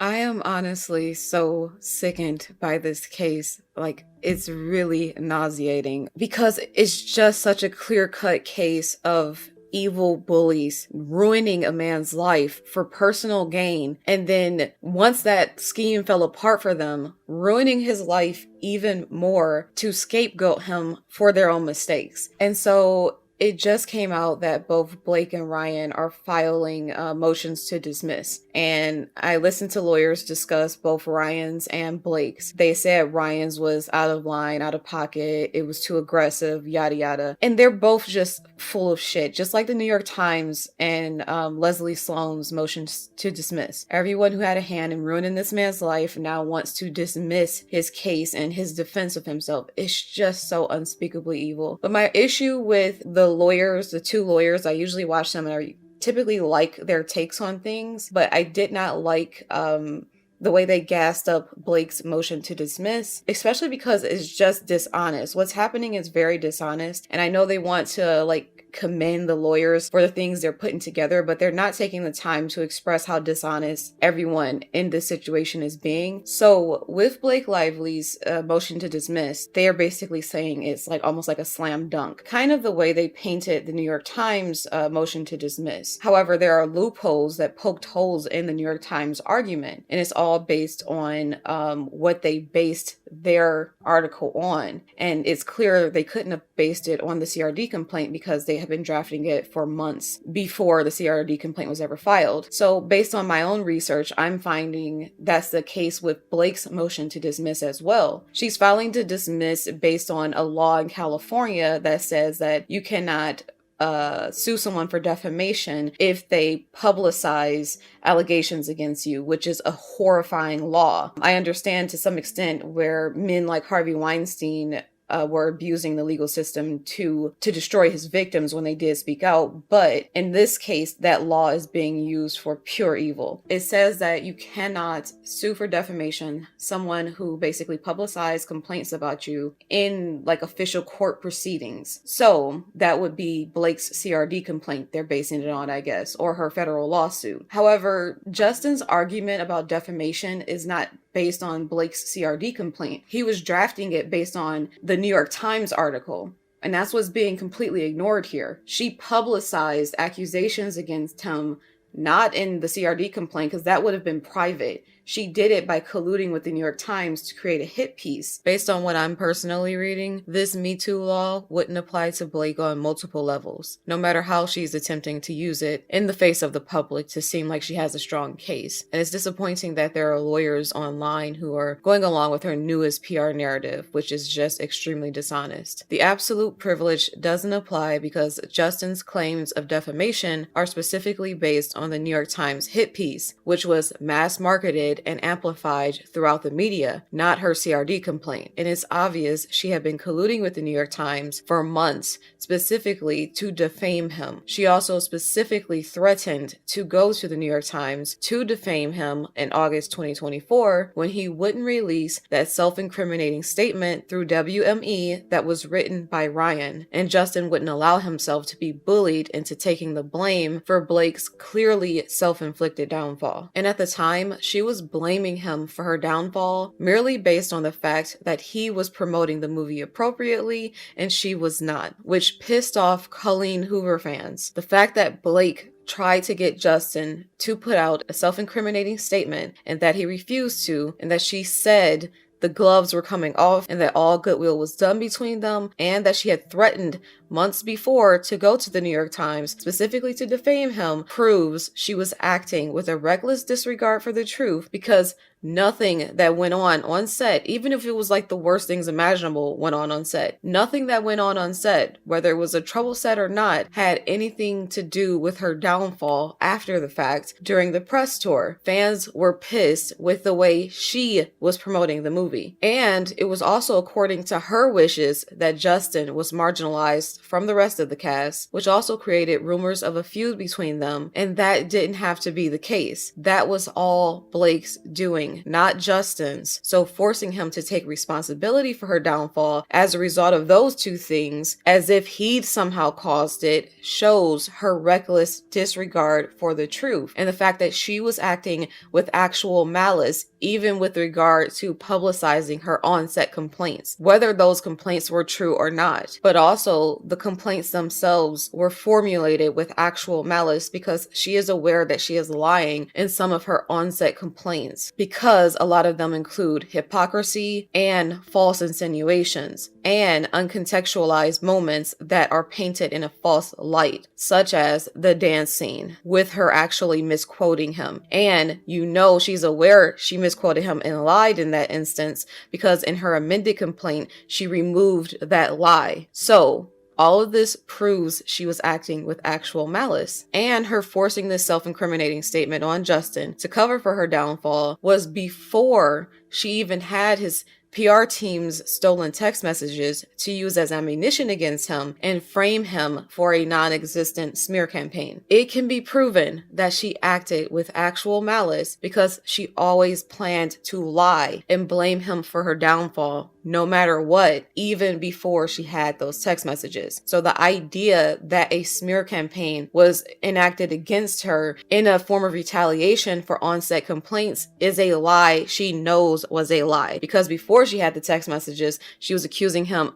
of being responsible for her downfall just because he was promoting the movie appropriately. All of this shows she was knowingly lying. And even when she threatened to go to the New York Times if he didn't comply with this self-incriminating statement, this is yet another example of her multifaceted extortion of him and his production company. And the threat to go to the New York Times about that statement proves that when she did actually go to the New York Times with the CRD complaint, it was a form of retaliation because he did not comply with her earlier demands in August 2024. So if they have written or audio proof of her threatening to go to the New York Times, if they did not release that statement, then malice is proven and this case is very clear-cut. WME would also need to be deposed to corroborate this threat, but I believe they sent an email to Wayfair Studios, so that should suffice. And it was at the time that she threatened him in August 2024 that Justin lawyered up because he was being viciously extorted. Even after filming had finished, she was never going to end her extortion of him because it had gotten her so much already. Her extortionary threats all along prove actual malice with regard to her sexual harassment complaints, because extortion is a premeditated form of entrapment, typically based on lies and for the purpose of personal gain, meant to coerce people into doing your bidding under duress, which Justin was, and a person who had the truth on their side obviously wouldn't need to resort to such tactics to seek justice for any harm actually done to them, because they could have sought justice through the proper channels, which would have been a formal HR complaint, which she voluntarily never filed. To put it simply, if Blake was actually telling the truth, she would not have needed to resort to extortion. The 17 provisions list was extortion. The threat about going to the New York Times unless they released the statement was extortion. So she did have to resort to extortion because her claims of sexual harassment were in fact not true, and she was cognizant of that. That's why she resorted to extortion. Also, her threatening to go to the New York Times in August 2024, long before the CRD complaint was ever filed, proves they were acting with actual malice to intentionally ruin his reputation. It can be proven in multiple instances Blake was acting with the sole purpose of harming their reputations to save hers. She was not seeking justice for herself or even an investigation into her on-set complaints, because she declined multiple times to file a formal HR complaint with Sony, with Wayfair, and with SAG. That shows she was not seeking some kind of remedy for harm done to her on set. She only cared specifically about their reputations and Justin's reputation remaining intact after she had ruined her own. And even on set, instead of filing formal HR complaints, she chose to go with this extortionary 17 provisions document concocted by her lawyers, and chose to be represented by her husband, and chose to not have her claims formally investigated on set, which actually would have provided due process and fairness to Justin's side, rather than her taking things into her own hands and outright extorting him. Basically, the way Blake did things ensured that everything went in her favor and not Justin's. allegations, even though there was no validity to her claims to begin with. Actual HR complaints would have been more fair to Justin because the truth would have come out in that process, that she was lying and being hypocritical all along. Also, it's for this reason that her 17 provisions list does not protect her under this Me Too law, because this document did not constitute a formal legal proceeding and it was not a formal HR complaint process with an investigation, all of which would have been covered under this law. For example, Justin could not sue her for defamation under the Me Too law if an actual HR complaint and investigation had taken place. And he did not sue her for voicing on-set grievances. He sued her for the New York Times hit piece and for Ryan spreading the malicious lie with WME that he was a sexual predator, which literally got Justin fired from WME, according to the CEO's own words. Ryan defamed him with WME and other people in Hollywood, which is why he is also included in this lawsuit. The CEO of WME dumped Justin in a grand public gesture on Blake and Ryan's behalf to prove his personal loyalty to them, and because they're making him more money than Justin. He put his personal loyalty to them over his contractual obligations to Justin, who was also a client of this company and deserved due process and to voice his side of the matter.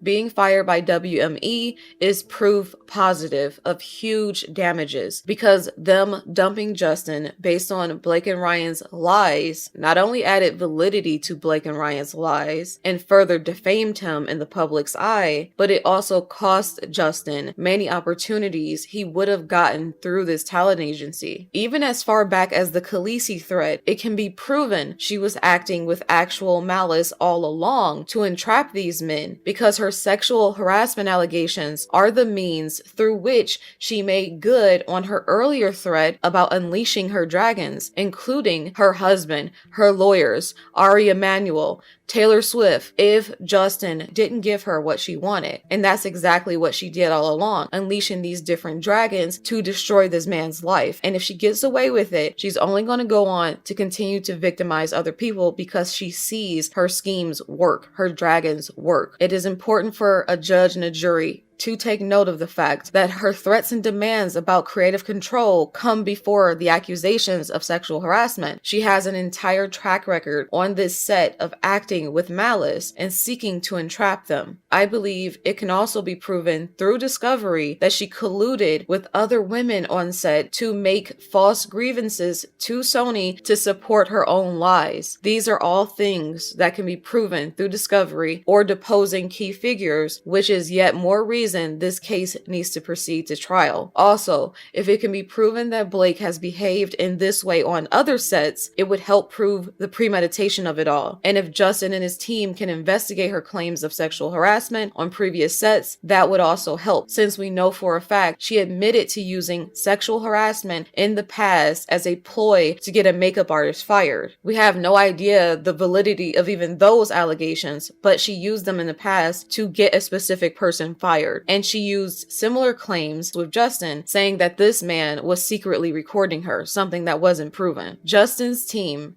should be inquiring from other people she worked with in the past on different movie sets what their experience was working with Blake, and if she entrapped anyone in the past, because if they can establish a pattern of behavior, it would be explosive. Her behavior with Justin and Wayfair Studios seems like a really refined extortion campaign from beginning to end that she has done in the past with success with the help of her lawyers and her demented husband. Let's find out if she actually got any sets in the past to sign similar provisions documents to get her way. Finally, the Me Too law doesn't apply, simply put, because she leaked the CRD complaint to the New York Times. That filing would have otherwise remained private, and from what I'm reading, if the filing was leaked to the media, specifically with the intention of ruining someone's reputation to rehabilitate her own, it foregoes the privilege provided in that Me Too law. Plus, she also provided them with more documents beyond the CRD complaint, which proves